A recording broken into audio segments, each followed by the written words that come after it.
Hello there and welcome back to another video here on Wristwatch Revival. My name is Marshall. Thank you so much for coming along. This time on the bench, we have this beautiful Rolex Oyster Perpetual from the mid 1950s. And I love watches like this. Look at that honeycomb dial, beautiful design. This is a big part of why I love this hobby. And these are the type of watches that I love to work on. And boy, this one has a lot going on as well. It has a crazy story behind it. It's not running well. I'm not exactly sure what's wrong with it yet. And it has had quite a journey to get to me. This watch is actually owned by James Murphy, who has a pretty cool job. He's actually the lead guy for LCD Soundsystem, which is like a really popular band and one that's kind of been in my life for a long time. So it's a real privilege to get a chance to work on this watch for him. And beyond that, this watch belonged to his dad. And his dad was actually stationed in Korea, and he grew up poor. He didn't have a lot of money.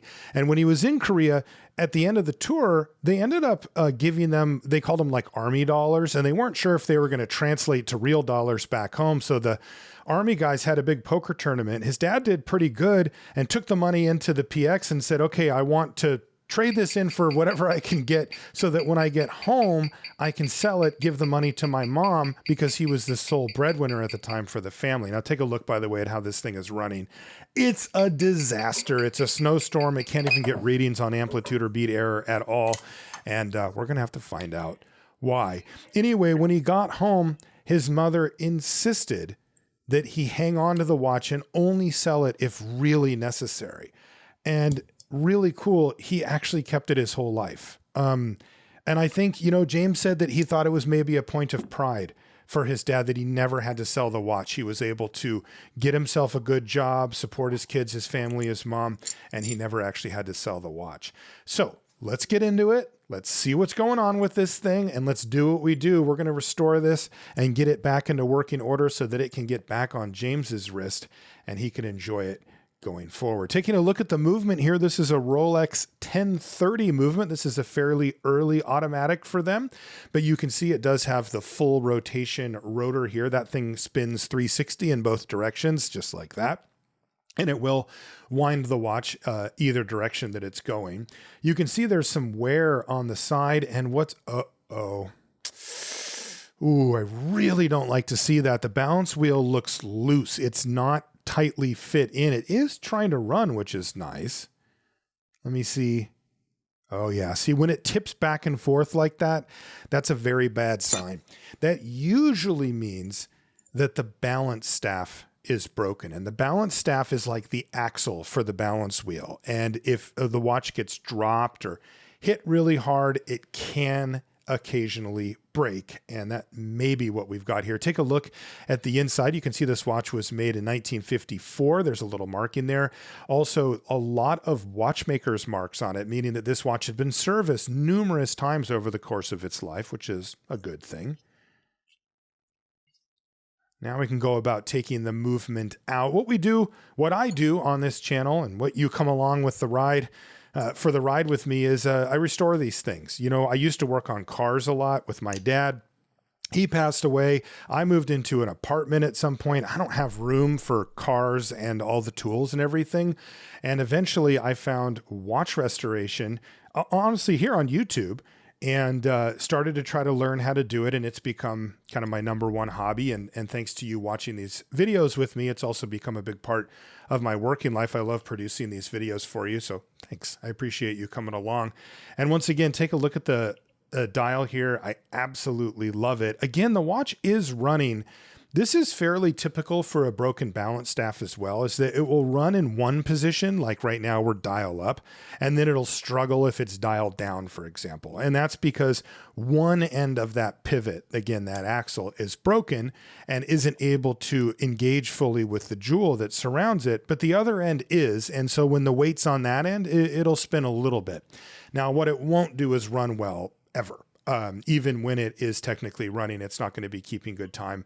And it's of course not good to leave it broken like that and running. So first we'll take off the hands, and then we'll start getting into this thing by taking off the dial.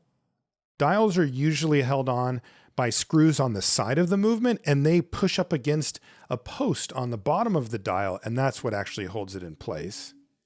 And that's the case here for this watch as well. I love that dial. Oh, it's so cool.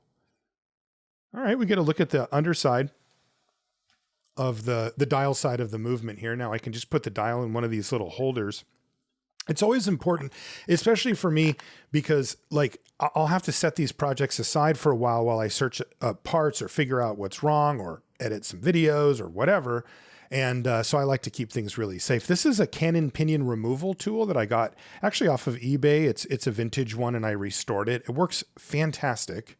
It just needed a little bit of cleaning, a little bit of oil, and all of a sudden I've used that thing for a few years with no issues whatsoever. It's of course one of the fun parts about this hobby and many hobbies are the tools.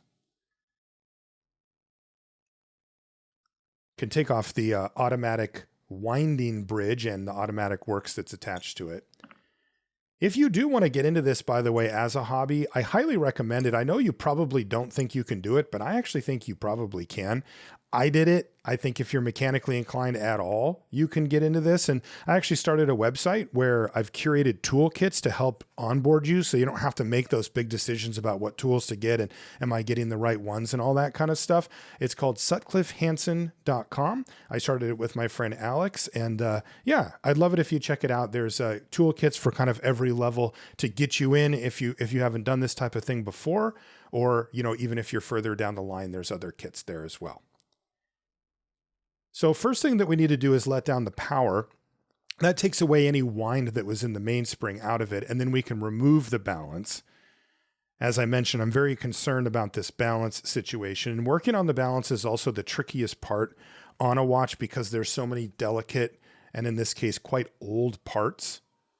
This watch came out in 1954, and it's been worn. Like, this thing didn't sit in a drawer for its whole life either, so it's got some wear and tear on it, no doubt about it. Now I can take off this extended wheel. This actually drives the seconds hand. So the seconds hand that was going around in the middle, this wheel is what kind of brings that turning energy over to it. This is just a small spring that sits on the back of the seconds hand pinion, which is in the middle there, and keeps a little bit of tension on it. This is actually a dual purpose screw as well. It holds that part in, and it is also holding part of the train wheel bridge as well. There's 3 screws total. That was one of them. And then there's these other 2 that I need to take off before I can reveal the train of wheels. This right here is the seconds hand pinion that I mentioned. And now we can take off the train wheel bridge as well.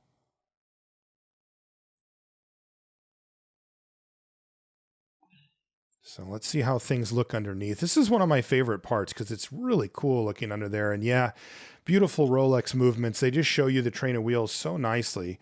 I can move over now to the barrel. Before I start taking out those wheels, I should just take off the barrel bridge as well so that nothing is stuck. Oh, speaking of stuck, that was a little bit jammed up in there.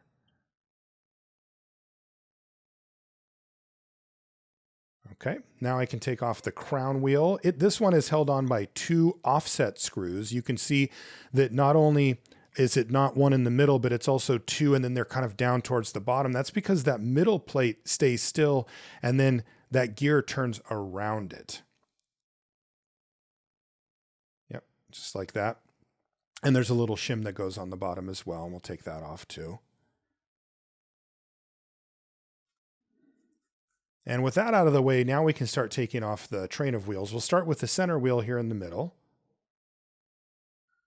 And then the 4th wheel, which has that extended pivot that other wheel was sitting on top of. And now the 3rd wheel. And then the escape wheel here as well.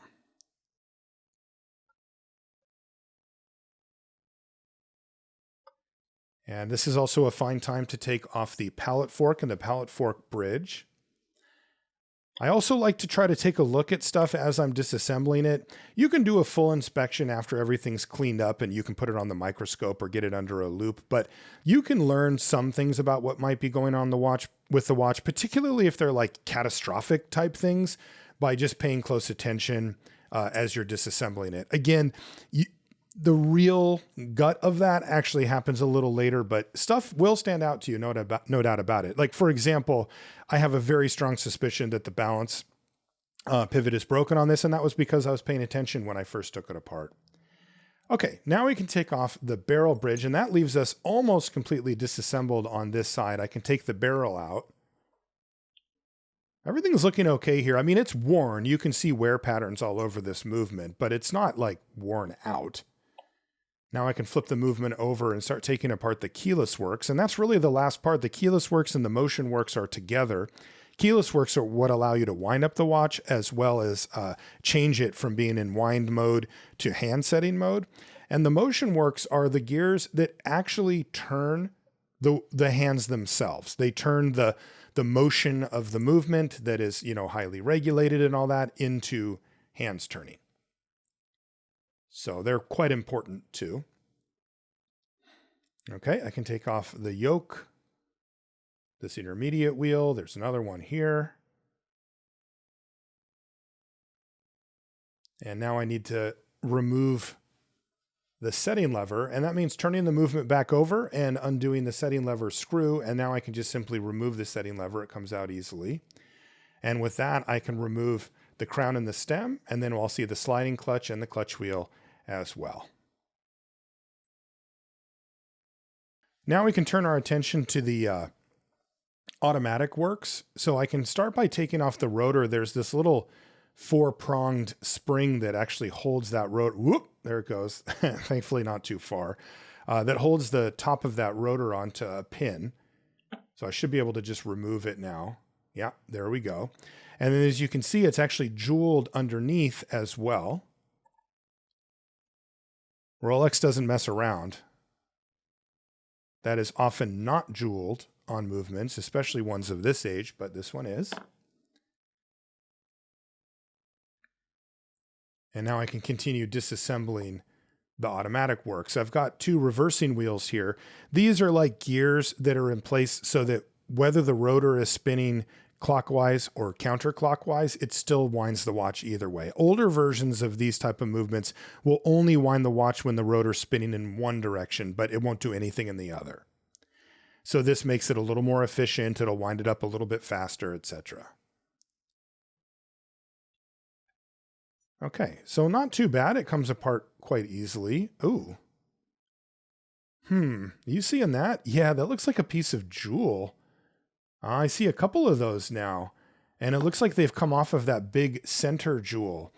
Interesting. That would, along with the balance staff being broken, that would be the indication of a large shock to the watch. And I don't mean electrical shock. I mean like it got dropped or thrown or whatever.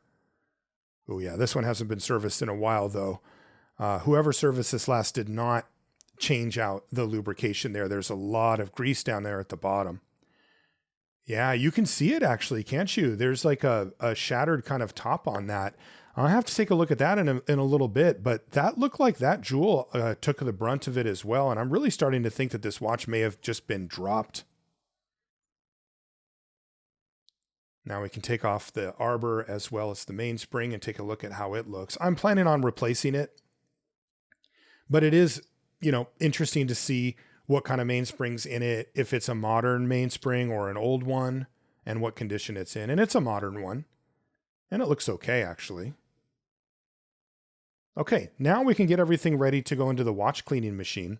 And this will give us kind of a clean slate from which to work, right? Because this watch, needed to be serviced for sure. And we won't really know what we have until we put it through the 3-step cleaning process of the watch cleaning machine, which will clean off any old, of course, dirt and debris, but also residue from oil. The oils do dry up over time, and we'll want to make sure that they're all good to go and cleaned off so that we know what we're working with. Now, I also need to work on the case itself, though. I'm not going to be doing any full restoration work on this. This watch was worn by James and his father, and we want all of the marks and everything that they've put on it together to stay on it. But it does need to be cleaned, and I probably am going to replace the crystal. I'm thinking it looks pretty banged up, and it'll probably be worth it to replace it so that we can display that beautiful dial. But as far as the actual case itself goes and the bezel, you can see a lot of dirt under there. Again, this just hasn't been cleaned in a long time. This is really normal for this to build up like this, but unless you actually take the time to take the thing apart and clean it, this kind of dirt will build up in there.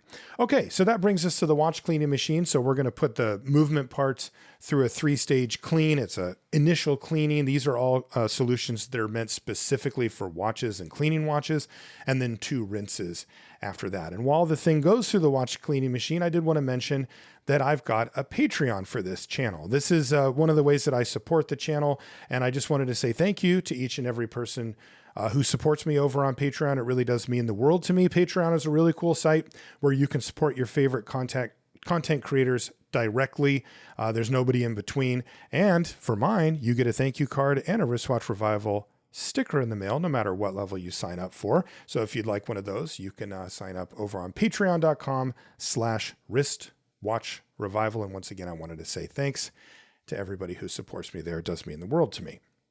Now, take a look at how everything looks after it's been out of the watch cleaning machine. Beautiful. And yeah, that's a lot of parts. It does kind of add up. Let's take a look on the microscope, and yep.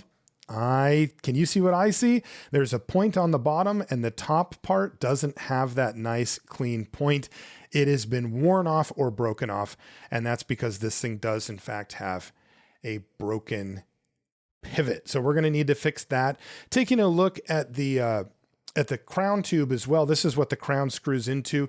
You can see that it's also taken a hit and has some gouges here. So probably worth it to replace that as well while we're here.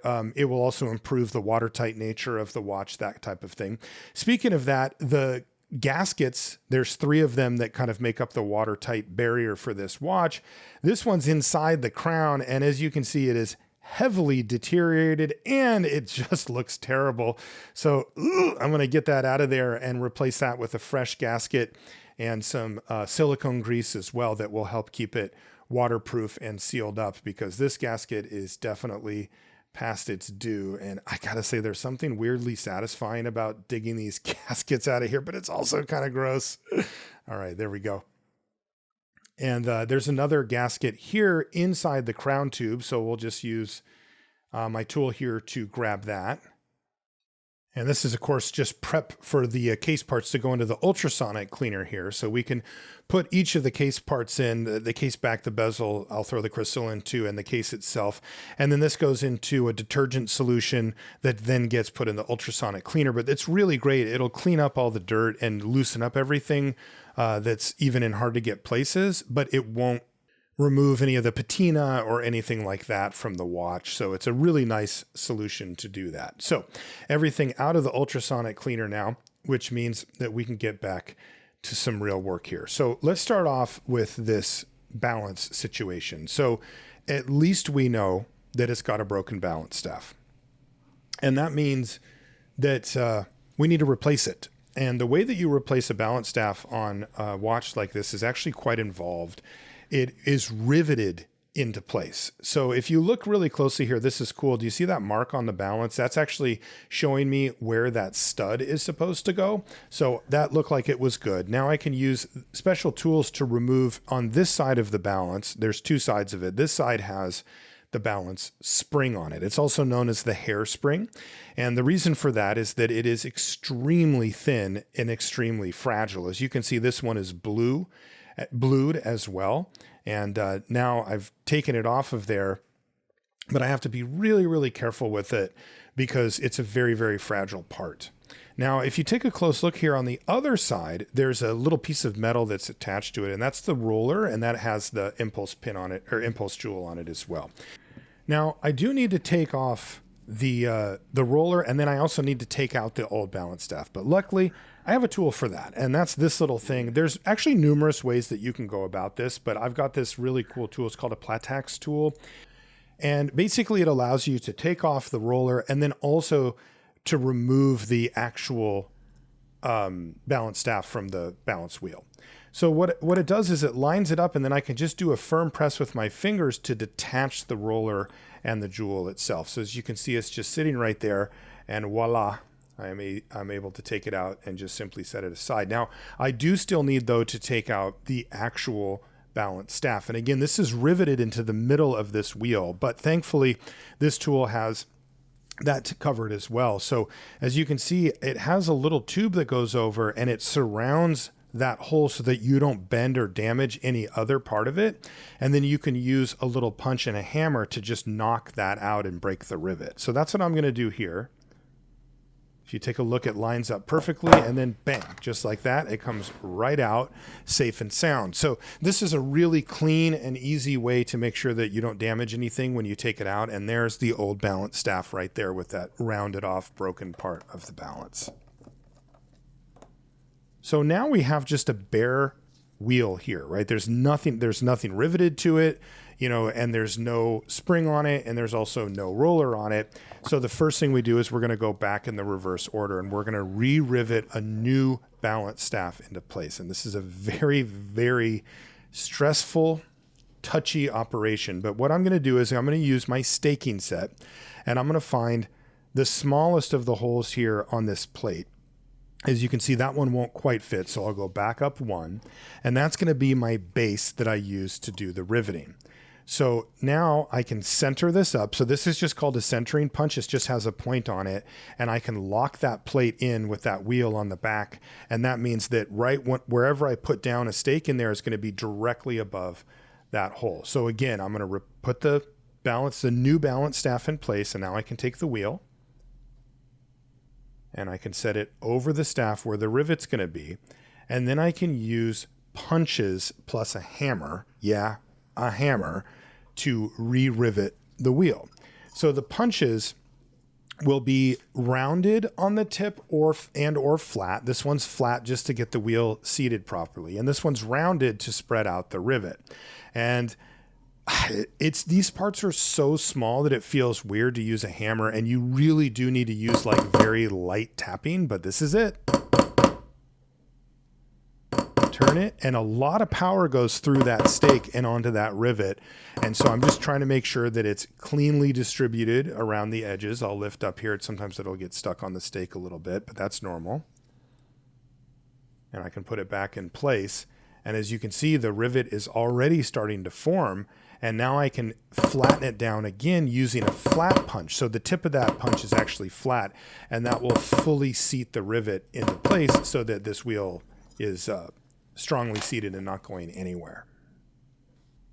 And there we go. Now I want to do a quick test to make sure that everything lines up properly and that there's not a wobble in the wheel or anything that's out of alignment. So without the spring or anything, I'm just going to put it back on the movement with the balance bridge over it. And I'll just use some air to blow on it to make sure that it's spinning freely and that everything's lined up properly before we continue. Because if it, doesn't work here, well, you don't want to do all the other stuff in between.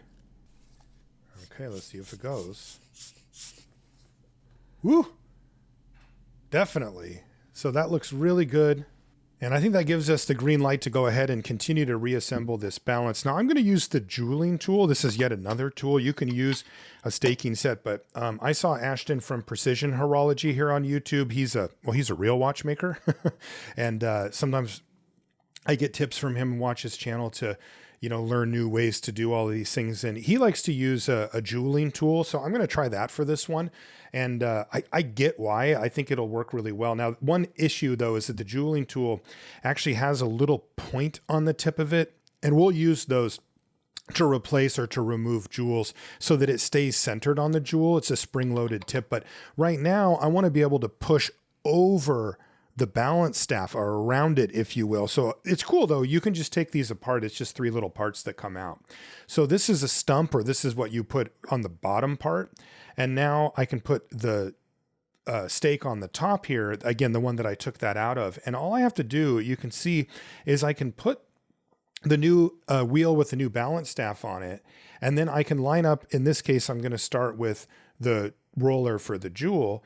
And then I should be able to just press it down over where the new little, you can see the little tip pointing out there on the new, on the balance staff there. And then again, I can be very controlled with this jeweling tool because you turn it to put it down, and you can even measure increments by how much you want to put it down rather than having to kind of just push down and pray. And so this allows me to kind of carefully adjust the pressure that I'm going to do. And yeah, that worked really well. Yeah, I think Ashton's correct here. I think I'm going to use this from now on to reassemble the balance, because that felt much more controlled once I found the right parts for it. Now, I do need to put on the balance spring as well. So I'm going to take a different stump here. Again, that's the bottom part, so that it can accommodate the roller on the bottom. And now I can put the spring back on. And again, if you remember, I need to make sure that point right there, that little nick on the corner of the dial, or excuse me, of the wheel, is where that stud gets lined up, because I need to put this back the way it was before. But thankfully that mark is on there. That actually comes from the factory from Rolex, though. If it gets moved around, you'll often see watchmakers make a new mark. I think more modern watchmakers would use a Sharpie or a pen of some sort, but yeah. And again, it's the same thing. See this, the pusher goes around the edge of the new balance staff and allows me to push the collet, that's that metal piece in the middle of the spring, down into place. And yeah, that felt much more controlled than on a staking set for me, at least. So I like that. I'm going to be doing that going forward. Now I need to put the balance complete, as it were, back onto the balance bridge. And again, that just means lining up that stud and then screwing it into place. It's very, very touchy work. But now we can give it a try, and I'm just going to put it on the bare main plate here to make sure that everything looks good, that the wheel can spin back and forth. Again, I'll just do a little bit of air blowing on it to make sure that things are moving freely. That is exactly what you want to see. And we have now replaced the balance staff, and we've got a balance that is ready to go back, hopefully, into a functional watch. Now, we've got some work ahead of us here, though, because the reassembly process now begins. So the first thing I'll do is take some of this dark grease. This is called braking grease, and it actually goes on the inside of the barrel. This is for all automatic watches. If you have a watch that is not an automatic, you don't need to use braking grease like this, but you do for all automatics. And there's our new mainspring going into place as well. And as you can see, it's held in place by a metal disc, and I can just simply push the mainspring into its new home. And now I can put the barrel arbor into place. This goes in the middle, and it has a hook on it that grabs onto the mainspring and it lets it coil inwards. That's what the power from the watch comes from. In fact, all of the power from the watch comes from that spring, at least the stored power. Technically on this watch, the power also comes from you, or in this case, James. As he moves his arm around, it'll swing the automatic rotor and wind up the watch. But where it's stored is right there in that mainspring. And anything you see on the watch that moves or ticks or does anything comes from that as well. It's just a piece of coiled up metal. It's really simple. Okay, so now I can put the barrel into place, and now we can start building up the train of wheels. So we go in reverse order to put them back into place, starting with the escape wheel and then finishing with the center wheel. And this is a little bit of a tricky process. You do get used to it, I will say, but at first it can be a little bit tricky because these have pivots, again, like an axle, on the top and bottom that need to go in a jewel. And a jewel looks like a donut, right? It's got a hole in the middle and the pivot goes into that hole. And every one of these has to be lined up top, bottom, and with each other before you can start screwing down any of the plates, because if you don't, you're pretty likely to break something or to damage something along the way. So that's why I take an extra minute here to make sure that each of these is properly seated and lined up before taking a shot with the train wheel bridge, which is what this is here. And again, you just want to make sure everything's lined up before you start putting it into place. This is a gentle, slow process. A lot of watchmaking is, I always tell people that are getting into the hobby to take your time. And I don't just mean that like, within one session. I mean, over the long term, like if you set a goal, today I'm going to put the mainspring back in the barrel. That's it. You sit down, you get out your tools, everything, like almost all your tools will fit in like a shoebox, right? It's really cool, this hobby, because of that. And then, you do one part and then you leave it, and then you come back the next time you have a little bit of free time and you do the next little section. You don't have to do everything all at once if you don't want. And I think that helps with like patience and not getting frustrated, because of course, like any good hobby, it can be frustrating. Okay. So now we've got the train bridge, in place and secure. And we can continue the rebuild here on they call this the watchmaker side of the movement, or some people call it the movement side, I think. And this, interestingly, is a part that actually really cares about the other side, which is the dial side of the movement, but you do need to put it on now. And now we can put on the barrel bridge as well. And again, this is the same thing, you just want to make sure everything's seated. This is much less delicate as a part, but it's important to just take your time. And that also means that we can install the click spring and the click screw. A click is a really simple device. It's actually just a ratchet, basically. It's a mechanism that makes it so that the ratchet wheel can go one direction and not the other. And, that makes a lot of sense. Like when you wind up a watch, that's actually what you hear. You're actually hearing this part here. That's called the click itself. And it's bumping up against the teeth from the ratchet wheel. It's none of the gears. It's none of the other stuff that we've done. It's not the mainspring itself or anything like that. It's actually that clicking sound is that click just bumping up against those gears. That's all it is. When you get really deep into the hobby like this too, like you can tell, you can sort of kind of feel out the different vibes that each of the clicks have. They have, when you wind them, they feel different and they also sound different. Some of them are kind of crunchy and loud, and some of them are really smooth and soft. It's really, I mean, you're getting into the weeds at that point, don't get me wrong, but that's the cool stuff, right? Like that's the little details that you only know when you really get into a subject. So now I can put on that ratchet wheel. And again, me doing this is the same thing as winding it. And as you can see, since the power isn't being stopped, it just unwinds any power that's in the mainspring immediately again. And the whole point of a watch movement is to slow down the unwinding of that spring to a very specific rate. This one, for example, is meant to do it in increments at 18,000 times in 1 hour. That's if this watch is doing that perfectly, then it's keeping perfect time. Okay, now we can put the crown wheel on and these little tiny baby screws that go with it. I think these are probably the smallest screws on this movement. They are very small by any standard that you would use normally, but I will say by watch standards, they're on the smaller side of things, but some movements have much, much smaller screws than this.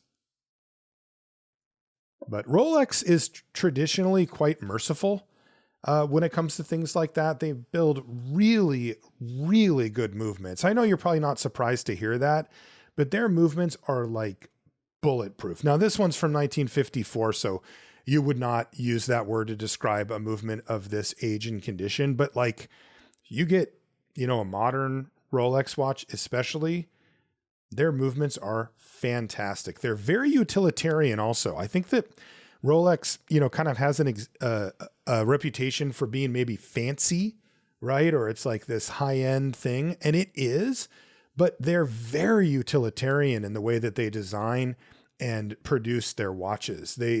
Most of their watches aren't about being fancy. They're about doing the job and doing it really, really well. And they actually do. Okay, now we can put together the keyless works, sliding clutch and clutch wheel in place. I'm using some blue grease here. This is the thick viscosity grease for really high pressure point items, ones that are going to be metal on metal, or you're going to be using your hands or your finger to manipulate them. That's a lot of force for such a small part. And so you want to use that grease to protect those parts and make sure that, there's no major friction going on where little shavings of metal could come off and damage the movement or something like that. Okay, now we can put on the setting lever screw. This is a little bit of a tricky operation as well.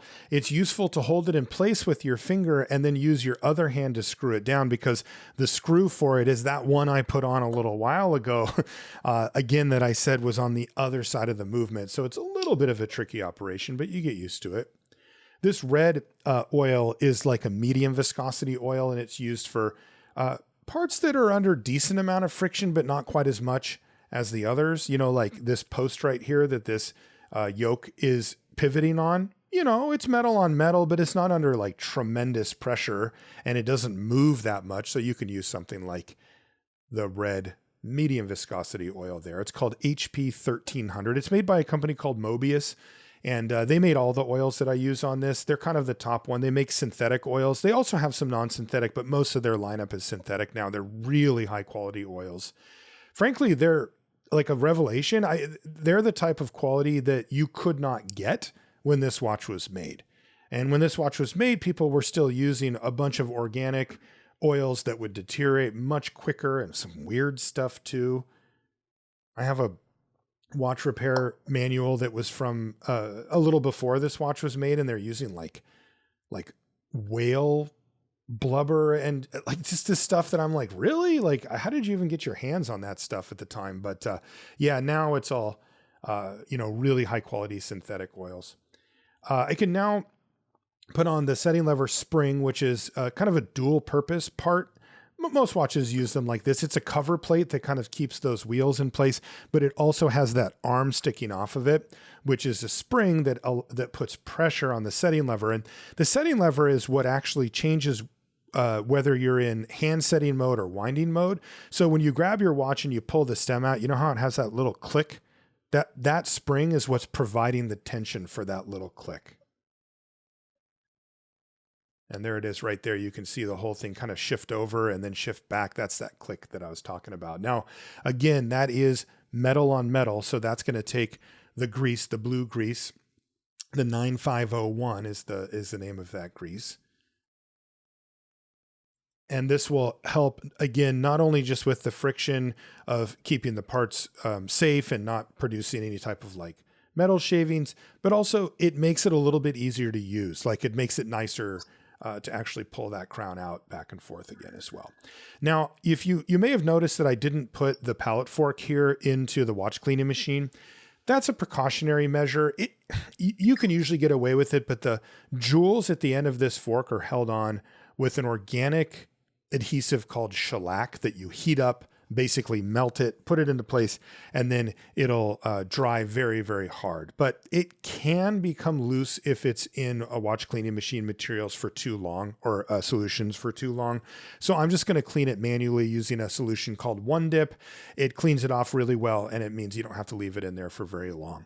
Now I can put the pallet fork into place, and the pallet fork bridge goes on top of it. And there, you see how it seated itself? You need to make sure it's seated again before you go screwing things down, because you're liable to break something otherwise.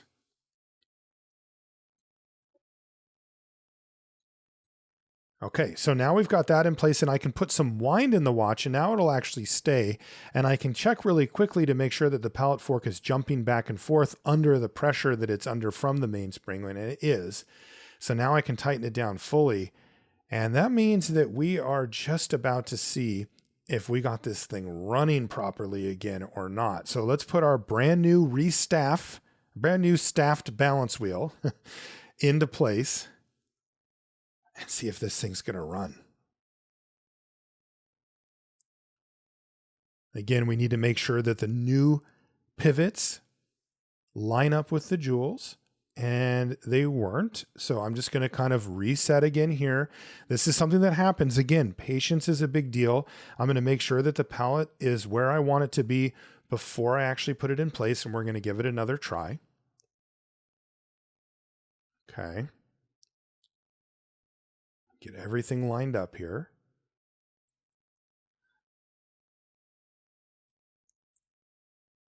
Come on.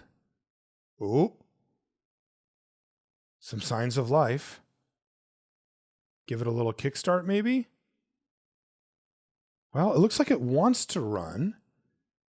Yeah, okay, we've got, oh, it stopped. Okay, well, it does look like it wants to run, and that's a really good sign, because remember, besides, this watch has no lubrication on it as far as like the running of the watch. I put on some for, how you change the hands and stuff like that, but this thing doesn't have any actual lubrication going on it. And yeah, it does look like it wants to run. So we are very, very close. It's pretty low amplitude, as you can see, meaning it's not running very powerfully. I can give it a little encouragement with some air, but it does look like it slows back down to kind of low amplitude pretty quickly. So that's encouraging, but not exactly what we want to see. I think what I like to do here is go ahead and oil it. So we're going to lubricate this watch, and then we'll see kind of where we sit after that.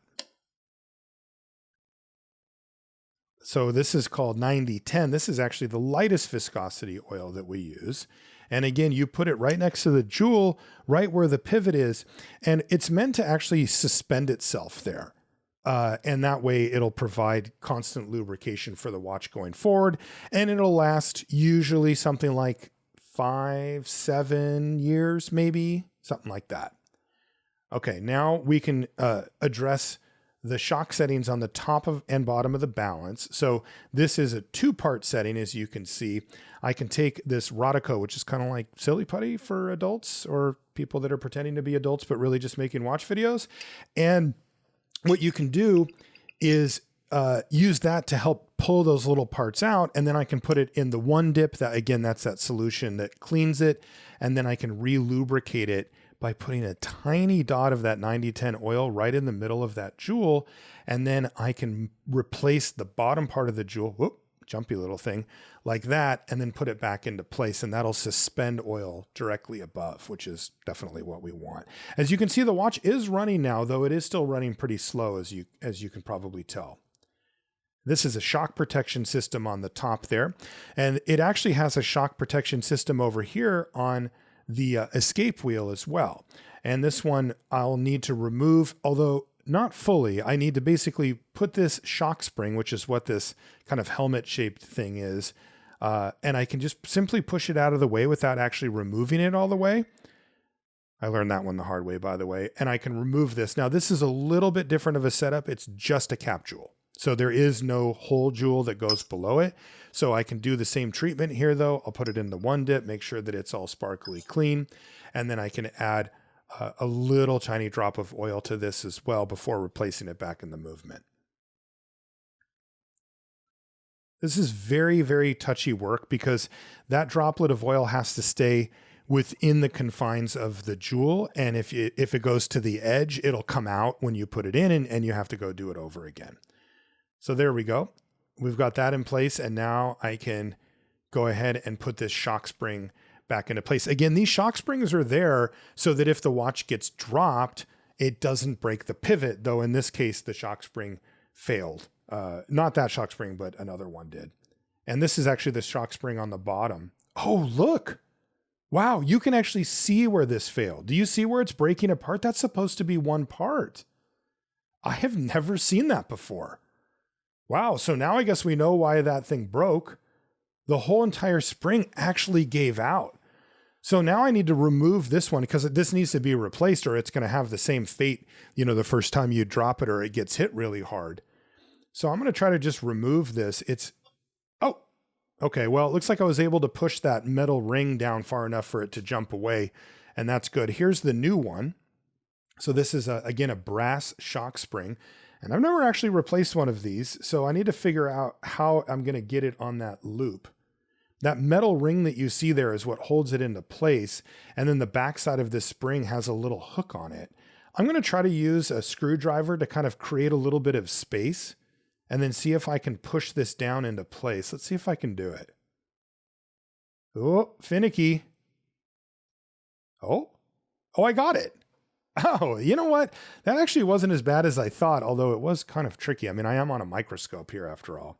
So now after oiling the jewel here, I can replace it. And now I've got a brand new shock spring on the bottom as well, so that if the watch takes another hit, it's not going to break the pivot. And that must have been exactly what happened there. And now you can see the watch is running much, much better after having lubrication. And let's see how it does on the time grapher. Oh no. Weird. Okay, so I actually can read the amplitude and a little bit of beat error, but I think that what's happening here, let's take a look. Yeah. So I think that what's happening is that the hairspring, which is that blue spring there, was rubbing up against the bottom of the balance bridge. You see where it's touching over there? I think that it was actually rubbing, and the way the time grapher works, is that it's actually a really sensitive microphone that picks up the sounds of the watch as it operates. And if there's something making a bunch of extra sound, you won't be able to get a reading. And that's what we saw. And I think that sound was this spring rubbing up against the bottom. So that means I need to do some hairspring work. This is about the most, this is like the most stressful work you can do on a watch. You use 2 pairs of tweezers and you kind of gently bend and manipulate the hairspring, but they're so fragile that like one wrong move and you can ruin the thing. Now that looks a little bit better to me, a little bit flatter to where it was before. And that means that we can try to give this thing another shot on the time grapher. And as you can see, we have a real reading now. So that's good. That solved that problem. But it is running a little, the beat error is off a little bit, 1.6 milliseconds. And I'll show you what that actually is. Do you see that red jewel down in the middle? And then there's those 2 posts just like a little bit upstream. That is where that jewel rests. It needs to rest naturally, directly, and I mean directly in between those 2 posts. So what I'm going to do is I'm going to turn this collet ever so slightly. Watch. That much. And that will move the relative position of the balance. And let's see if that jewel that you can see at the end is directly between the posts. Hey, that looks about perfect to me. And that's a bunch of trial and error. And after doing that and regulating it, look at where this thing ended up. How incredible is that? 0 seconds plus 1 second, 0.1 milliseconds off. Beautiful. We finally have this movement running well again, even after all of those steps that we had to do. Now take a look at this jewel. You can see that it's been shattered. And I noticed that also on the automatic bridge, this jewel is also shattered. So these are going to need to be replaced as well. Now I was able to source a brand new jewel for this. And by the way, these parts, very expensive. As you might guess, they're no longer produced, so they're quite hard to find. And in fact, I couldn't find a jewel to replace the other one. So I bought a whole new balance bridge here as kind of a donor part so that I could take the jewel that I need out of it and put it in. So the first thing I'm going to do is on the actual balance bridge is I'm going to take off this little cover so that I can remove that center jewel that's in the middle because, well, we need to replace that one as well.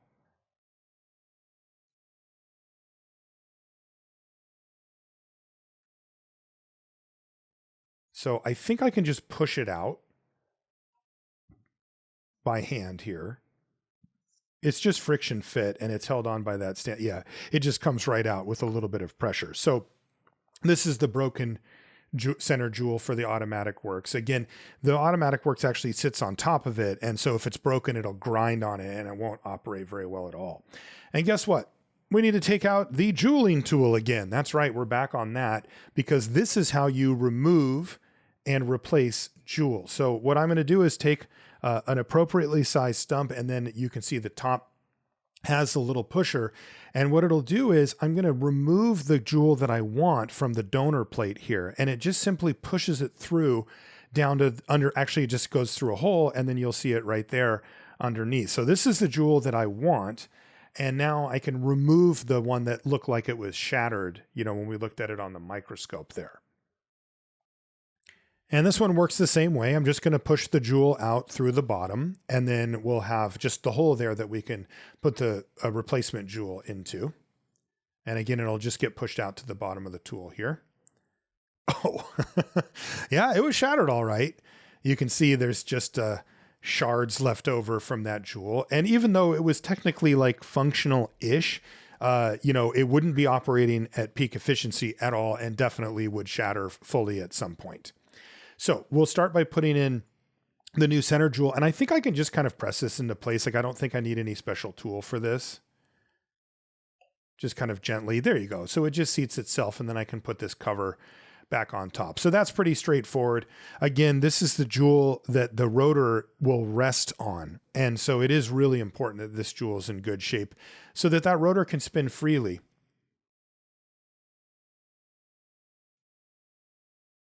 Okay, so that looks good. And now we can replace the other jewel as well. So you can see that there's that big hole sitting right there. And so all I'm going to do is take the replacement jewel and sort of get it mostly seated into place. And then I can gently reseat the new jewel and push it down to my desired depth.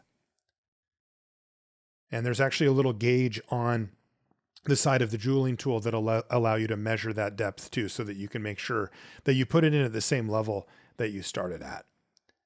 Okay, so there's a new jewel in there. And how does this look? That looks good. Jewels in there, 2 of them have been replaced, and that thing should be working very well once again. So now we can reassemble the automatic works itself, and that's just putting things back the way we found them. And now that we have the new jewels in there and everything, it should be functioning very well. For the reversing wheels, I'm going to use a kind of a combination material or solution. It's called Lubetta. It's for kind of doing cleaning and lubrication at the same time.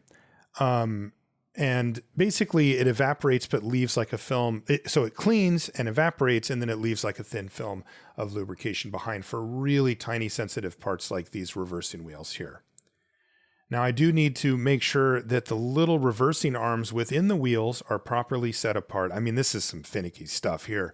And then I can put on this upper part of the wheel with these little arms that go down in there. And then I can simply put this whole thing back into place as well. And just make sure that everything's lined up as far as the jewels and everything goes.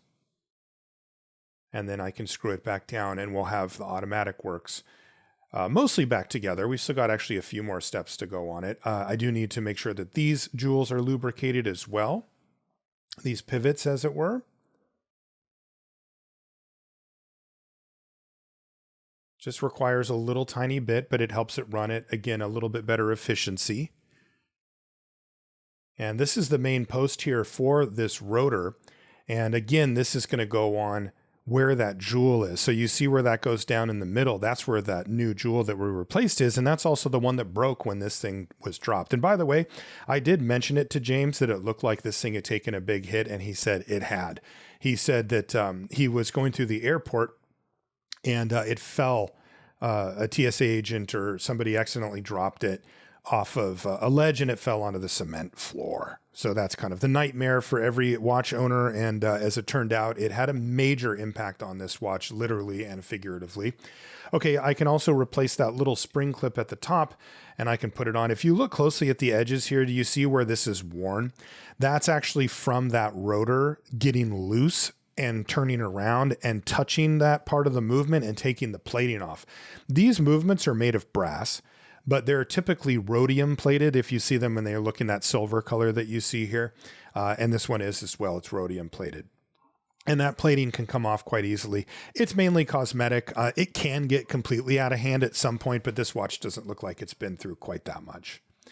So now I can put on this extended wheel that runs, again, the seconds hand, and then the little spring here that acts that does two things. The little spring holds on to the back of the seconds hand pinion, and then this screw holds that in place, and also is the other screw for the train wheel bridge as well.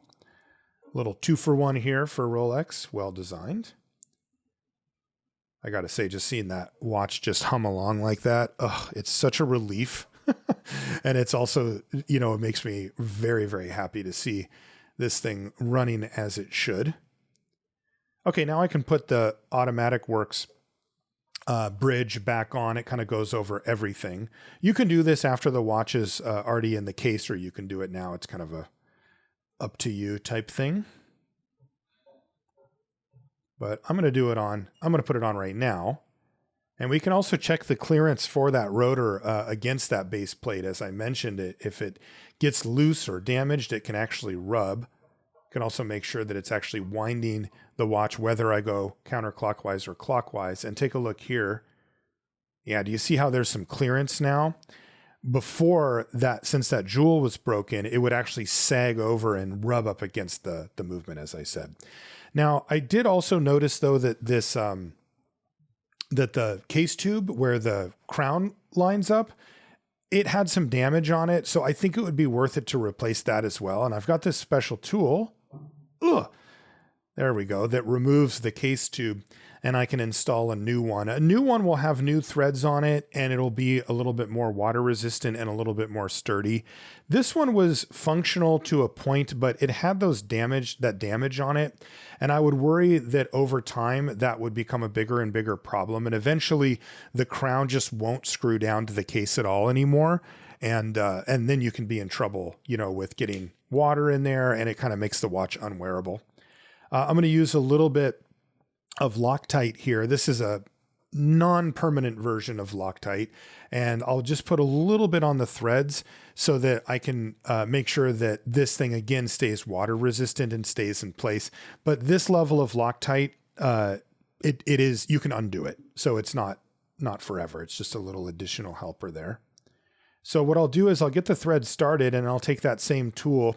It has a special splined end on it so that I can fully install and screw in the new and hopefully more functional case tube here.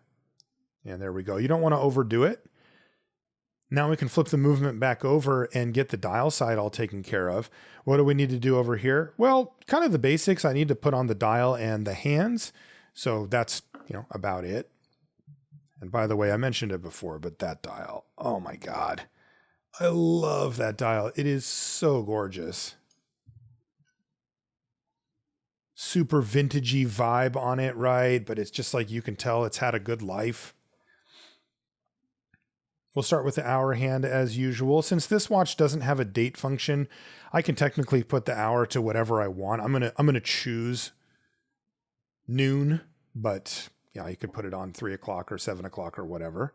Now I can put the seconds hand on and make sure it's lined up after I put on the minutes hand as well. You can see it kind of grabs on a little bit, and just be nice and gentle here. There we go.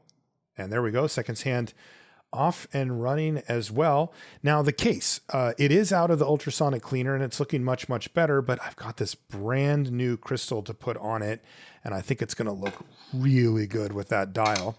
Now, in order to fully install the crystal though, I need to put on the bezel, and the bezel goes around the crystal and it's friction fit. It's pressed into place, and it will actually act as a grip on that crystal to make sure that the crystal is watertight as well. So I'm going to use a special die here that goes around the outside, and I'm going to use my Rober press, which is just a hand operated press, to firmly but gently put the new bezel into place. That's it. That's all it takes. Just a good firm press, and take a look.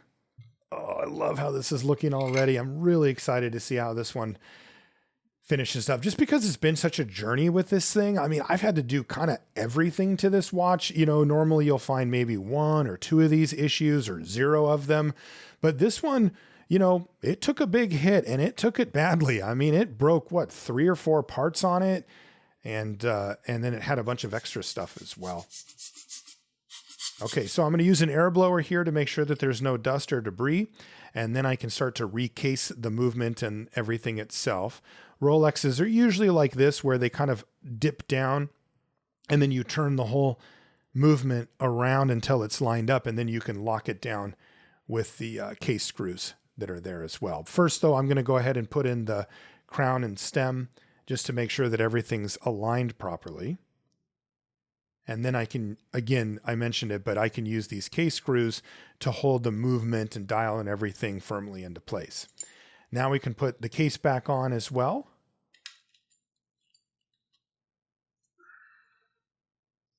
And we're almost done. Oh God, this thing's looking so good already. I love this watch. If I could just work on these all the time, I would be quite happy. Now take a look at the spring bars. They're bent. That was done on purpose. I don't think it's really necessary for this watch though, so I'm going to replace it. I'm going to replace them, because if you do bend them, it can compromise them a little bit. And, most watches that need that have a really, really tight tolerance.